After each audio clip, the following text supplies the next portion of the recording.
Welcome to today's IATA webinar on Reimagining Cargo Now for the Future. Good morning, good afternoon, and good evening to all of you. During this webinar, we will be talking through the three new cargo white papers: the Cargo Operations Efficiency and Excellence paper, the 2025 Vision for the Future of Air Cargo Facilities, and the Air Cargo Distribution. Before we begin, I'd like to remind everybody that you can use the Q&A box to submit any of your questions. At the end of the webinar, we will make sure to answer your questions. Now I'd like to introduce to you our three subject matter experts from IATA. We have Matthew, Senior Manager, E-commerce and Cargo Operations. Patricia, Manager, Cargo Innovations and Efficiency. And Ildiko, Manager, Digital Cargo. Before we begin, we'll show you this short video.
Now I'd like to welcome Matthew. Over to you, Matthew. So good morning, good afternoon, and good evening, everybody. My name is Matthew Tang, Senior Manager, E-commerce and Cargo Operations. And I'm also the Secretary of the IATA Cargo Handling Council. So today, my topic is called Cargo Operation Efficiency and Excellence. To be very honest, every day I'm still learning how to be more efficient and more excellent. It's a kind of how to inspire myself and everybody in this room, in this webinar. So I think everybody who registers this webinar and willing to spend some time to listen to our presentation is a really smart choice, because it's an efficient way for you to understand what actually is written in these three white papers. But I'm not going to go through the white paper page by page, so no worry. I would let you know what are the key points about the white paper about this efficiency and excellence. So let's start with some figures before we proceed to the white paper.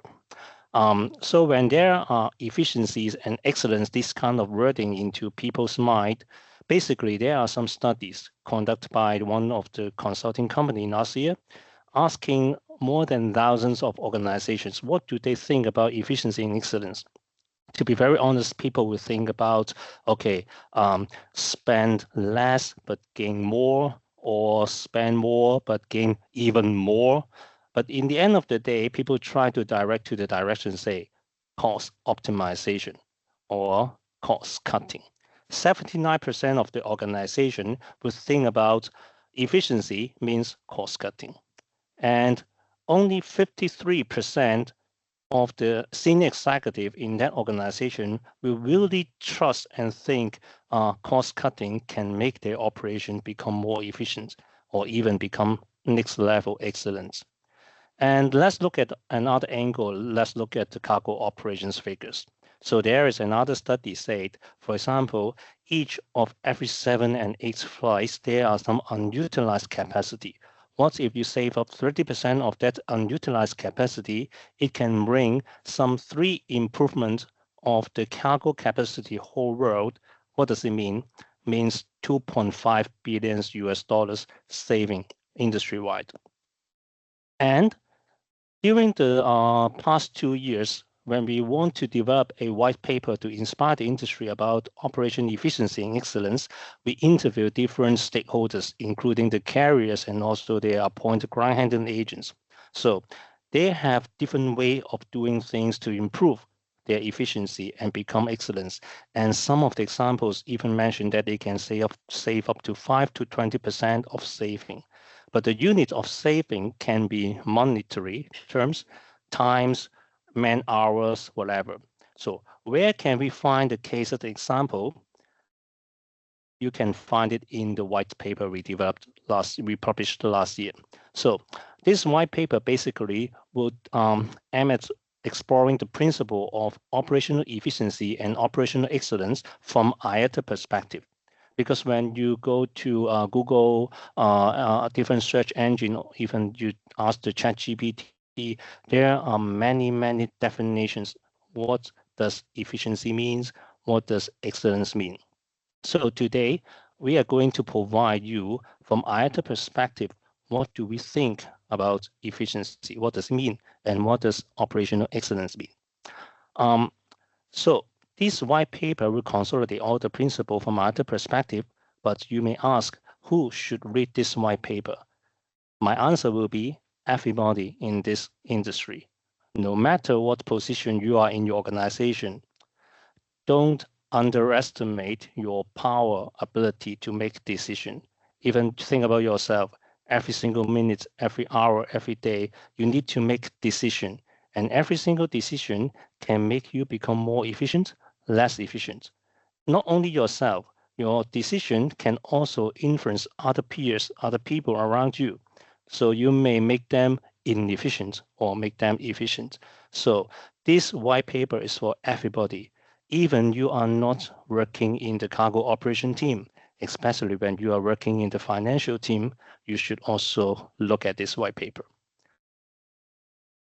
When we talk about cargo operations, from IATA setting and structure, cargo operations means all the handling activities before the cargo handover to the RAM side operation and receive the cargo from the RAM operation. So the cargo handling activities, including the shipper and freight forwarders domain, and also the handling activities in the carrier domains. These are all belongs to the cargo operations. And IATA provide a lot of publication, guidelines, and standards through different manuals and also white paper and guidance documents. And ground operations, they have another set of manuals and publication. All the manuals and publication, they are interrelated, and it represent the IATA standards, recommendations, rules for the industries to follow, so as to make the industry become more efficient. No worry, on these slides, I'm not a sales guy, so I'm not going to sell you all the product, but just want to tell you, actually, the industry standard is not only designed and developed by IATA ourselves. Because, for example, I mentioned in the beginning of this webinar, I'm the secretary of the IATA Cargo Handling Council. So ICHC, the IATA Handling Council, is one of the body which developed, together with the industry, cargo handling standard. It involves carriers and also their ground handling agents. I'm not sure that everybody in this webinar know what is 19 different steps of handling a cargo from other perspective. In order to make everybody on the same page when we talk about cargo operations, let's try to say, okay, do you know how many steps we should look at as a master operating plan of cargo operations? Somebody will say, I have 5, somebody will say I have 10, but from the industry perspective, there are 19 different steps covered from the shipper freight forwarders domain to the carrier's domain, and at the destination handover back to the shippers and freight forwarders domain. It covers 19 steps. In these 19 steps, the industry standards identify the key points to let the industry players to know how they can perform cargo operation in an efficient manner and to make the operation more safe, more secure, and sustainable. So one of the interim conclusion at this moment will be, if you follow the IATA standards for your operation, it is what we mean cargo operational efficiency. And next one will be excellence. So If you already follow IATA cargo handling standards, you follow 19 different steps, you follow the recommendation we advise the industry to follow, and you think it's not enough. You already invest more resources on certain area, such as you have robotic things, you have AI, you have something beyond what we already recommend. And from our definition, this is operational excellence. And in this white paper, I would take the example of the 19 different steps in the master operating plan as example. So in this slide, you will see that this table is published in the white paper. For example, we identify some of the steps. They are our recommendation, which are according to the 19 different MOP master operating plan steps. We recommend the industry to do this. But however, when we developed this white paper, we interviewed different stakeholders, the carriers and ground handling agent. They're already doing something beyond what we recommend. And these are some of the examples. And we managed to get their consent to include in this white paper to show you actually there are something in this world, in the industry, they are doing beyond the efficiency. And we classify them as excellence. And in this white paper, I will say that just like a la carte menu, if you want to do something by yourself, you don't want to choose a set, you will pick something relevant to your operation needs, relevant to your customers' need, then you will pick them and you can become excellent in some certain area. So this is the concept of excellence and efficiency. Okay, let's look at this picture. In the cargo operations, there are 5 key elements, I think, which is very important and you know very well when you are in charge of the operations.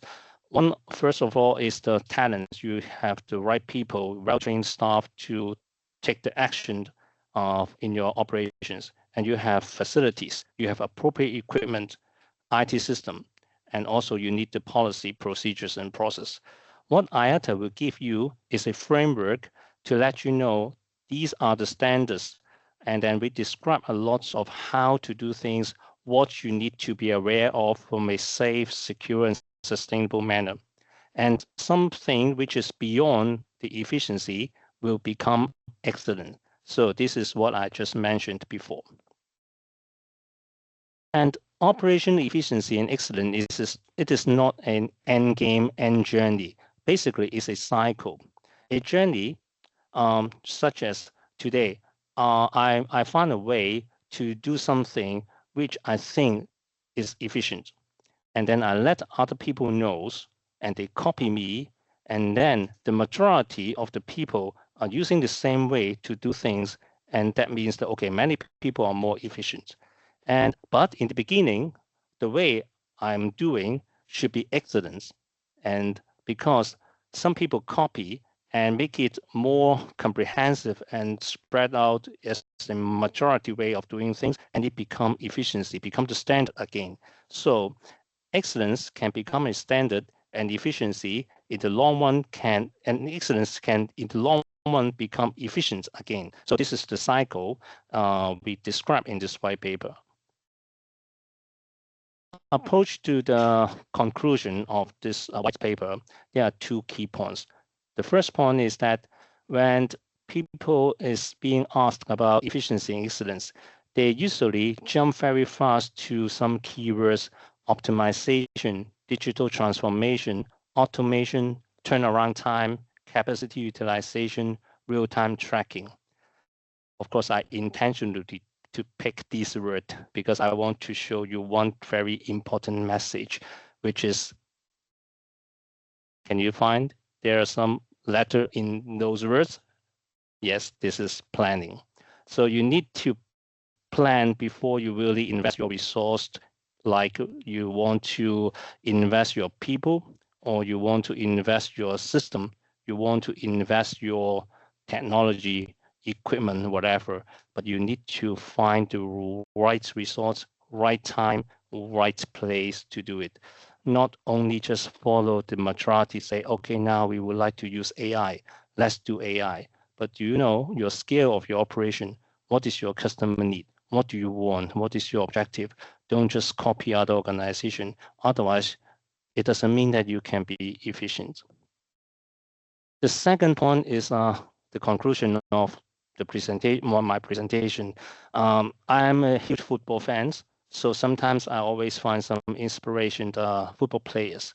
When I think about the topic about efficiency and excellence, I think about one football player in 2003 from AC Milan. He is an Italian football player. So such as playing football, there are some standards. So if you talk about a standard as a striker, and of course the measurement will be the score, and speed, talent, technical skills, strength, whatever, you name it, these are the standard. But what if there is one guy, he's not tall enough, the body is not strong, he's not fast, but he can still score. There are some famous football players mentioned that, look, actually, he can't play football at all. And this guy must have been born offside. However, he's just always in the right position. And who is he? He is the famous Italian football player, Inzaghi. The reason that he's always have the right strategy, right plan, happened at the right timing, and then he score. He doesn't need to dribble. He doesn't need to touch the ball for so long. But in one of the interview, he mentioned that it's a planned move because one of the new ability, which is beyond the standard, will be how to study the spatial pattern in the field. When you don't have the ball, you still keep running, you distract the opponents, and you create space, and then you predict how your teammates and opponents behave. The ball will happen somewhere which is good for score, and then he know that place, he happened to exist right there, and he score. So this is beyond the standard, and he was the excellence. And then after 2003, there are so many football strikers, they follow the same pattern as Inzaghi, and it becomes so that now, when we think about the striker, not only Messi, Cristiano Ronaldo, we still have other strikers, they have spatial pattern reading skill, and they can score. So this is one of the story I would like to share with you today in my presentation as a kind of conclusion when we talk about efficiency and excellence. Thank you. So last slide, as a salesman, you also need to go to the web page and scan the QR code if you want to find more about this white paper. Thank you. Thank you very much, Matthew. That was a great walkthrough of your paper. And as he said, please download the white paper and read it for yourselves. Now our next white paper will be Patricia. So over to you, Patricia. Claire, and hello, everyone. My name is Patricia Varela. I work in cargo efficiency and innovation here at IATA, and I will be talking about the future or our vision for the future of air cargo facilities. As Matthew explained in his presentation, air cargo facilities are key elements to achieving efficiency and excellence in air cargo operations. However, think for a moment about the facilities that you know, the ones you have worked in, that you have managed. They can be very different from one another, depending on a broad range of factors.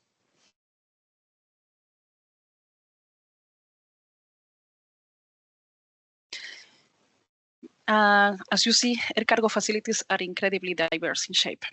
At the beginning of our research in this white paper, the Cargo Facilities of the Future 2025 Vision, we realized that facilities can be categorized into 4 major categories, starting with their location. Are they within the airport environment or outside of airport facilities? We can also differentiate them by their functional focus, which is their main function. Is it a transshipment hub, or is it focused maybe on local import and export operations? Or maybe they are using a hybrid model in which they combine the two. The technology level of their operation is also, as you see, a key characteristic, particularly in terms of automation levels for facilities. While most facilities would have some level of automation, or we hope that they do, we have some that have almost fully automated their operation. And of course, we can also look at the building design and the diverse types that we find in the market, particularly depending on the numbers of floors of the building. With facilities being so diverse, how can we create a common vision on how they should be transformed to adapt to the future? So in 2018, when IATA issued the first version of the Cargo Facility of the Future white paper, the vision was made clear. Cargo facilities needed to transform to be safe and secure, sustainable with initiatives such as electrification or net zero facilities, automation, and we can think here about robotics, autonomous vehicles, connected, and here you can think about real-time tracking, IoT devices, etc., and smart. And here we can maybe think about AI-driven optimization, advanced analytics, connected facilities. During our research in the past 2 years, we realized that this 2018 vision, we needed to add a 6th attribute, which is, as you see, adaptability. In a context of increasing geopolitical instability, climate change disruptions, and rapid shifts in the trade flows and market demands, we need facilities that are designed for resilience and flexibility. Examples of this include the adoption of modular infrastructure, investing in digitalization to enable rapid changes and shifts to adapt, and resilience planning that takes into account trade flows as well as climate risks to guarantee operational continuity. When we talk about adaptability, we also need to look at the drivers that are pushing our industry to transform these cargo facilities, such as an increased focus on attracting high growth cargo segments. And here you can think about express cargo, particularly e-commerce, and pharmaceutical, perishable, and high value products. Evolving market trends are also influencing how we transform, of course. They can be regional trends based on local needs and capacity. They can be technological, depending on what developments are available and prioritized in our industry, such as a broad focus on digitization and automation of facilities. Sustainability is also a significant trend here, with more companies focusing on decarbonizing their facilities, particularly in Europe and North America, but also in other areas in which they are particularly sensitive to climate change and climate risks. And of course, finally, the financial context and willingness to invest in upgrading our infrastructure, which is always going to determine whether we are able to transform or not. Finally, we have observed a renewed interest of airport facilities, which, when used in compliance with regulations and industry standards, can also contribute to alleviating airport capacity and congestion issues, streamline processes, and create higher flexibility and respond to volume fluctuations. Ultimately, as you see, the transformation of air cargo facilities is always a strategic imperative for our industry. Once we have the vision for this transformation in air cargo facilities and the trends, we need to know how we are going to get there. Our research for this white paper showed 6 main technology trends, areas of work that you can see in this slide. As you see, intelligent decision-making and analytics are key, and these are going to be enabled by AI and other related technologies. Robotics, including drones and automated guided vehicles, are also critical, followed by digital process automation and integration, visibility and transparency enabling technologies, such as the case of AI, to say some, and of course, the use of wearables and the implementation of more technologies that enable sustainable operations. But knowing this is not enough, so we wanted to know what you as an industry thought about what the impact of these technologies was going to be in our day-to-day operations, and also when you expected this to become the norm or the rule in air cargo operations.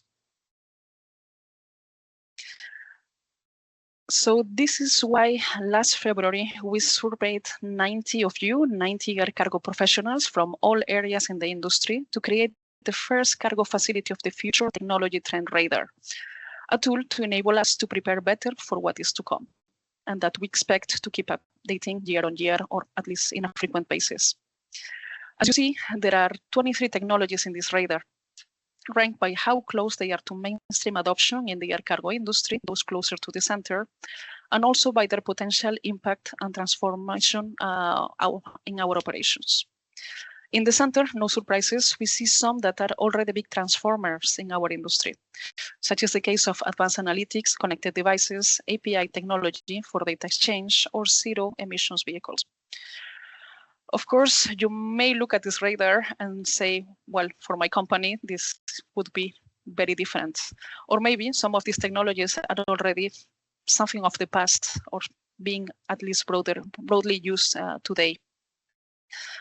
On the contrary, you may consider that some of these technologies that are supposed to be mainstream here in the near future are science fiction for your operation, or maybe are not going to materialize in 5 or 10 years. This is why you have to understand also that this chart represents a snapshot of the broad air cargo industry in a given moment in time and will never be the exact representation of a single company or a single region. However, it will help you assess, as Matthew mentioned, in a way of a la carte menu, which technologies to prioritize to meet the needs of your business better and to drive efficiencies in your business. And how can you use them? How can you do that? The radar doesn't come alone. Of course, in this white paper, you will find 23 technology cards as well, including not only a general description and the impact level and range for mainstream adoption that you already saw, but also what is the expected impact in air cargo operations. And here you see the example of AI, for example. You will also see some considerations for implementation that can guide you with this process, and that includes in the interdependencies, requirements, and also challenges for implementation. I want to first encourage you to download the webinar and review and explore it on your own. And of course, if you can, share your feedback with us or participate in the next survey next year to create the new Facility of the Future Trend Radar. To close this part of the webinar, I just want to maybe go through some key recommendations that come out of this white paper. The first one is that the air cargo industry needs to be proactive with digitization and automation. The second, that we need to continue investing on our people and developing their skills. This is fundamental. And third, we need to continue embracing industry-wide collaboration and standardization. Only this way we can make our vision for cargo facilities come true. So with this, and encouraging really you to download the document and let us know what you think, I give way to Claire again. Thank you very much, Patricia, for that comprehensive walk through your white paper. Now I would like to welcome Ildiko to the stage, and I will hand over the mic and camera. Thank you very much. Welcome, everyone. My name is Ildiko. I work as a manager in the digital cargo team at IATA. Thank you very much for joining our webinar today. We really appreciate it. So I'm going to talk about the air cargo distribution white paper, current trends, and prospects. So let's begin by defining what air cargo distribution is exactly. So it is the process of providing real-time pricing, generating and managing quotes, and handling bookings, a process which is essential for the success in our industry. However, the airlines currently describe and present their transportation products in many different ways. This results in inconsistencies across the channels and the markets, creating inefficiencies, especially from the customer's point of view. To address this, subject matter experts have identified a strong need to standardize how airline products are described and presented. This will help the freight forwarders and also the shippers to compare offerings more easily and more consistently. The purpose of the white paper is to walk you through the status of the distribution, the potential for process development, and the role of digitalization in doing it.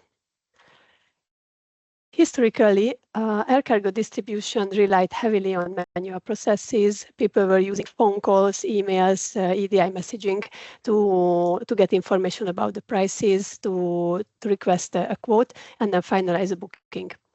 These methods all used very static data, such as schedules and rate sheets, which limited the flexibility and also the real-time responsiveness. In the early 2000s, the industry began to slowly shift towards the platform connectivity, which is already a huge step forward modernization. However, today's systems still rely on proprietary interfaces and individually connected platforms, which are not sustainable in the long term. So looking ahead, the goal shall be to create standardized connectivity using a common API. This would ensure that data is created and shared consistently, addressing many of the current challenges that we face. To better understand the industry needs, IATA conducted a global survey in 2023 on air cargo distribution trends within the industry. The survey respondents included 24 companies, 29% airline, 71% freight forwarders. We have explored the different key areas. For the airlines, we mainly focused on rate distribution, booking channels, and API usage. While for the forwarders, we were curious to know more about rate information, the quote and booking lead times that they experience, and also limitations, what they see with the digital distribution. The insights of this survey help us to better understand the current landscape and where the improvements are the most needed. The detailed results of this survey are all available in the white paper.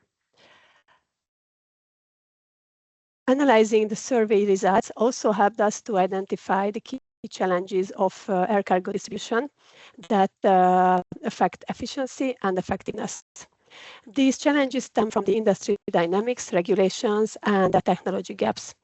Without standardized connectivity, the stakeholders encounter multiple pain points in the distribution process, like inconsistent data formats, limited automation, difficulty in comparing rates across the platforms, fragmented channels, capacity constraints, lack of real-time data, to mention just a few of them.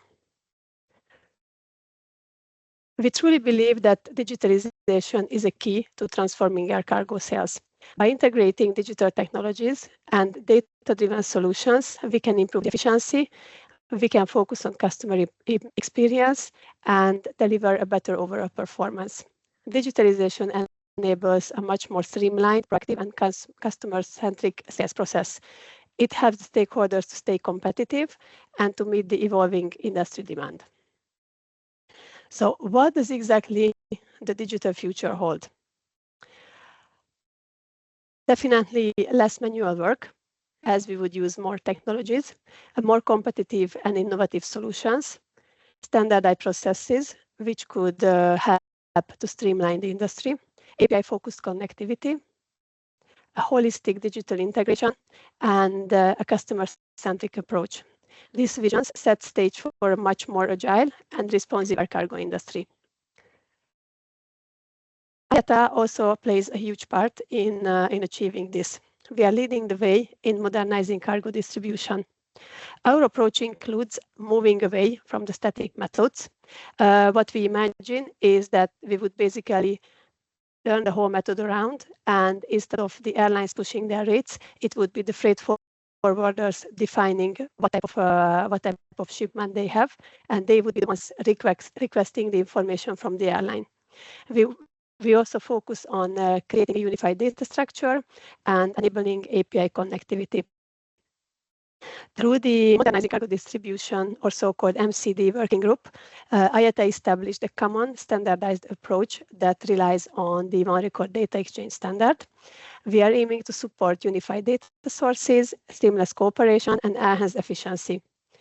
The white paper, if you go into it, you will see that it provides detailed guidelines on the modernized process of the distribution and how the One standards support to establish this single standardized data sharing model for the air cargo industry, which would enhance efficiency, transparency, and also collaboration amongst the stakeholders.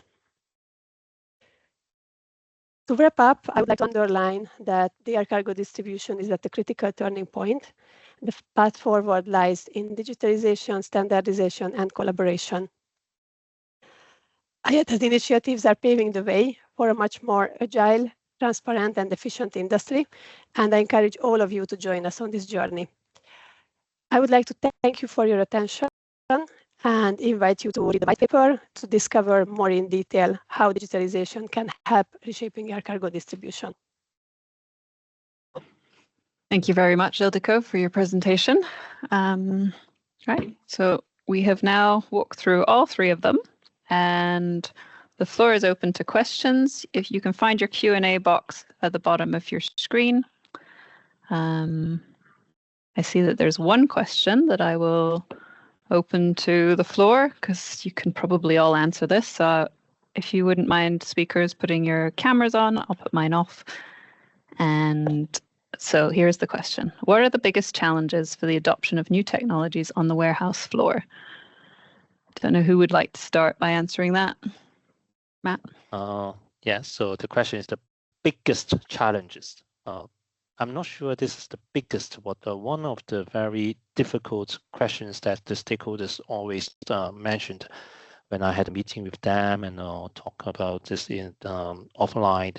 So one of the maybe biggest challenges will be people's mindset, because it's always easy to say, okay, we need to adopt the technology, and once they really need to change, there are lots of obstacles that the people in the organization, they will tell themselves or even tell the people who initiate that changes is not possible because of why these why is that. So I think it's, the biggest challenge is always people. People make the decision to spend money. People make the decision to invest. So to me, according to my understanding, it's always people's mindset. Thank you, Matt. Patricia, do you want to add anything, or Ildiko? Yeah, actually, this is something that we thought about when we were creating the Cargo Facility of the Future white paper. What was preventing us from transform algorithm as we wanted, and I'm sure that most people in this call have seen a cargo facility, so they know that they are not always the most innovative space possible. So one of the main challenges that we have identified is actually the difficulty to attract investment into cargo facilities. And this is in many cases facilitated by the fact that the ownership of the cargo facility can be very complex. It may belong to the airline, it may belong to the airport, it may belong to the local, to the state or to the local authorities. It may belong to a different investor that only buys the property but doesn't exploit it. So it's sometimes a difficult environment in which persuading the right stakeholders to make the right investment may be a challenge. And this is also one of the reasons that we want to really focus on the value of air cargo and the value of air cargo to become a more dynamic power to really create economic growth in a region. And as Matthew said, I think that people is critical, particularly getting the right people also in our facilities and in our companies, and training these people, upskilling them and enabling them also to make the transformation that they see fit for the facility. So this is what we mainly observed during this research. Ildiko, would you like to add anything to that? Yes, actually, thank you very much, Claire. So what I would just like to highlight, following the answers from Matt and Patricia, is that I think change management is a very crucial element of any type of advancement in the cargo industry. So we can, of course, as Matt mentioned, like people are very critical that they need to have the correct mindset. But before implementing any change, companies should really carefully think about how are they going to manage that change within their companies in terms of training, in terms of making sure people have the right mindset, and how you will improve your processes in a way that you can also then engage further talent to your company. Thank you, Ildiko. Your responses lead well into the next question, talking about people and how we can keep new generations interested in air cargo. So the following question is, with the slow adoption of automation in air cargo, how can we keep the industry attractive to the next generation of technology-savvy professionals? Does anybody, I'll leave the floor open and go ahead, Ildiko. Yeah, I'm happy to take this question as it mainly relates to technology and digitalization. I find it really important that companies embrace the new technologies. And I mean, we can just mentioned one of them. We can mention AI. In the past years, there is a huge hype around AI, and young people are using it for literally everything, for their studies, for their work, for writing casual messages to their friends. So I think that those companies who are able to best engage with these technologies and ensure that their employees are able to use these technologies in an efficient way, they will be the ones who will be able to attract talent for the future and will be able to benefit the most of both the technologies and also the people. Thank you, Ildiko.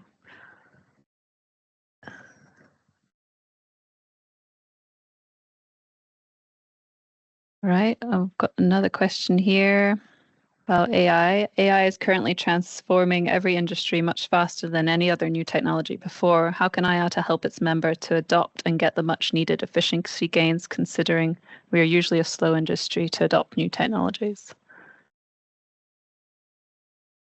Over to you, Matt.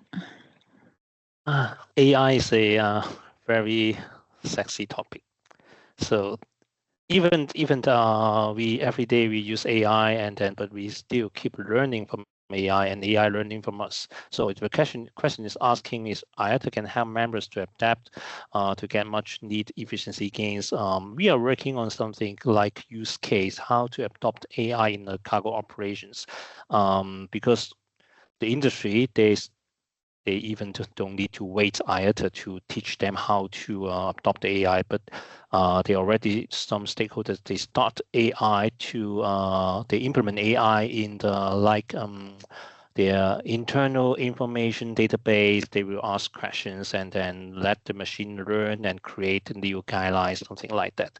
And from IATA perspective, we are looking at not only from operational perspective, we also have different departments in IATA look at, there are some governance and policy, how to use AI technology, because AI is quite broad, to be very honest. Today, I cannot answer your question directly, but just to let you know that we are also working on something. But in the future, we are prepared to issue some guidelines and recommendation to the industry, how we can have AI implementation in the cargo operation, for sure.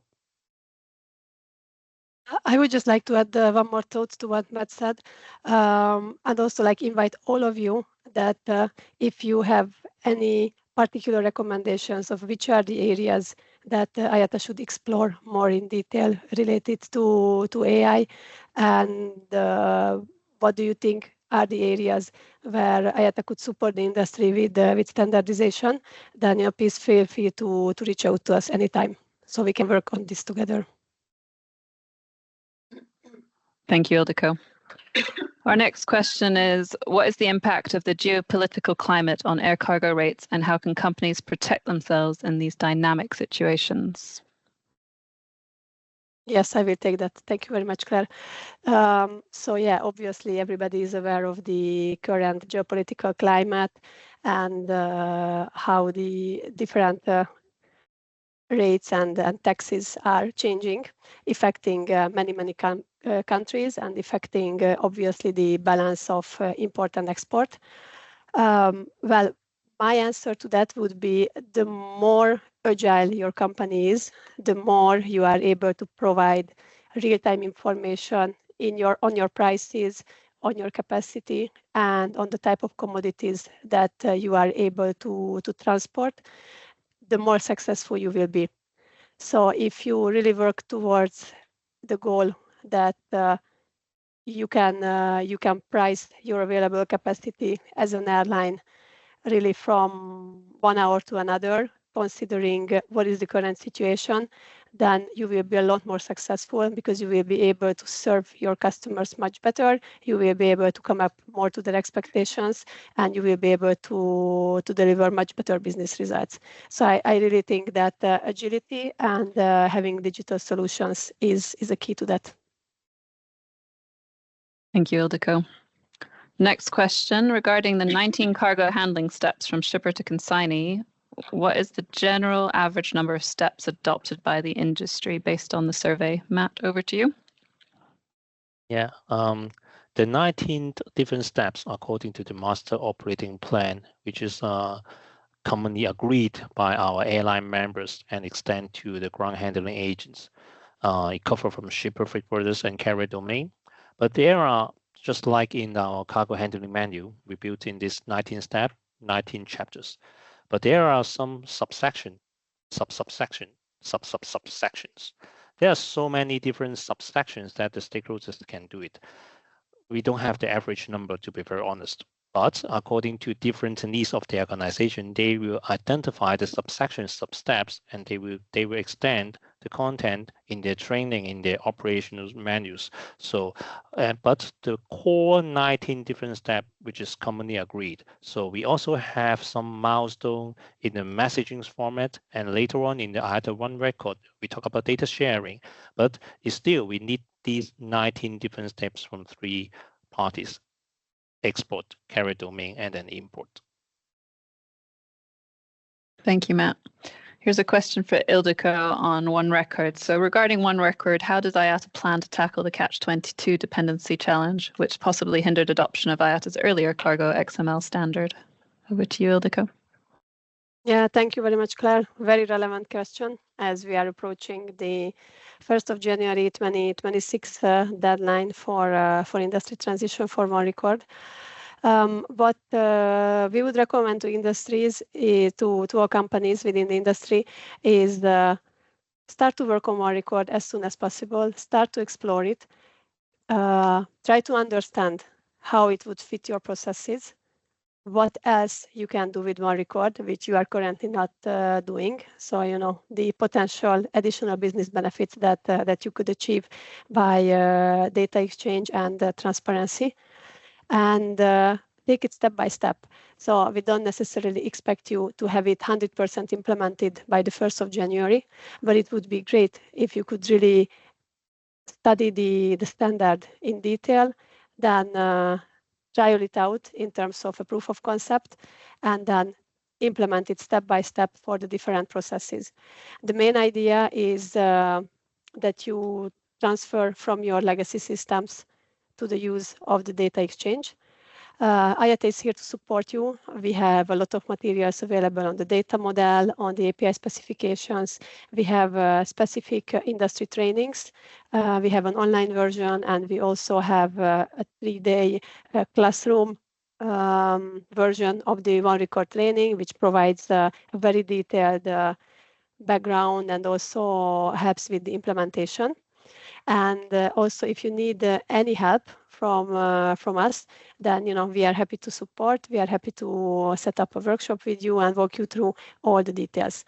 What we are also working on is an extensive communication campaign where we will address the industry with all kinds of details on where you can find information about the standard, what should be the steps of implementing, what will be your return on investment. So what I really recommend is start learning about it as soon as possible and then take it step by step. And this way you will be able to implement it in a short period of time. Thank you. Thank you, Ildiko. The following question is for Patricia. In your research for the technology trend radar, did you come across any specific figures on future potential efficiency gains that particularly stood out to you? And which technologies were they associated with, if you did find any? Thank you, Patricia.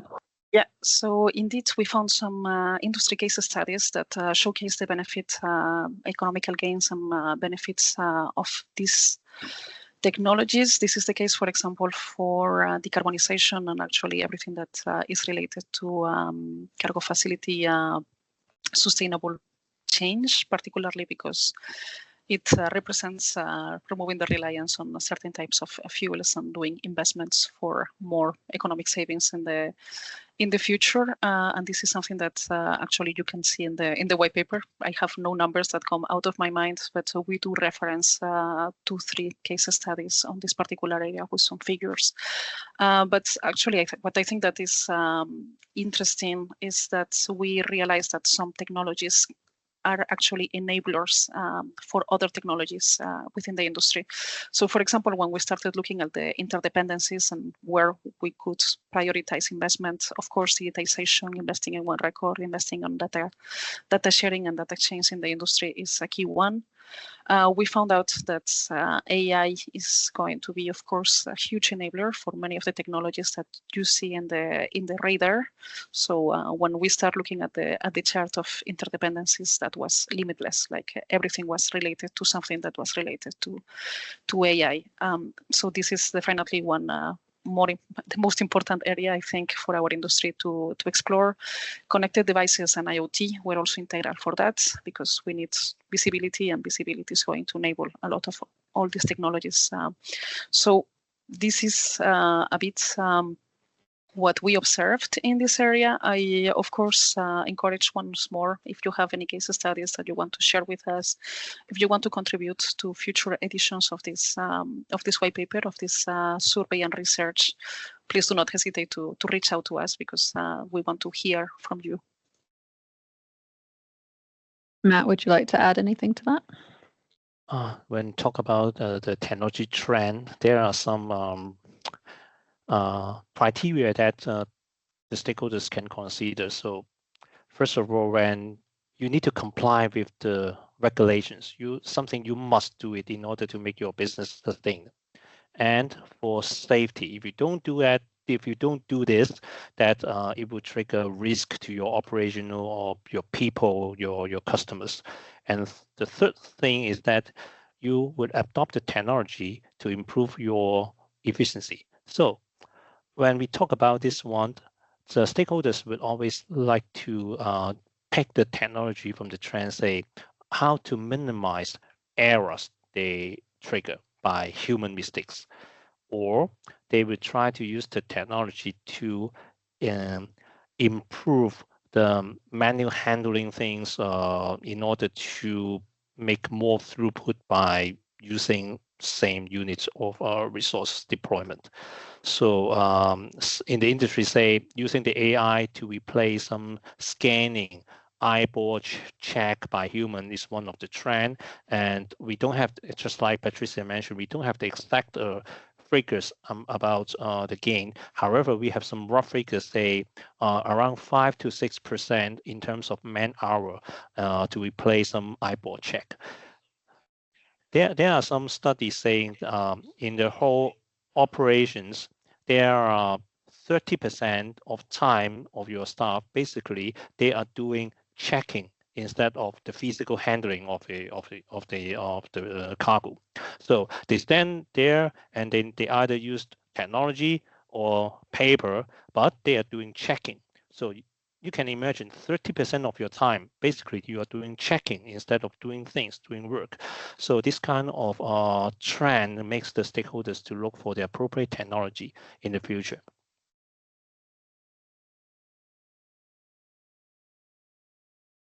Thank you, Matt.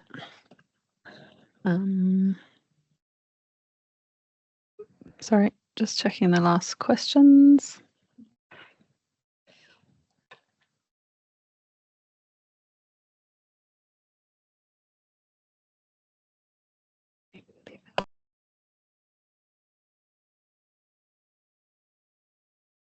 Maybe we have time for one more question. So there was a question around what record learnings from early adopters. I'm happy to take that one.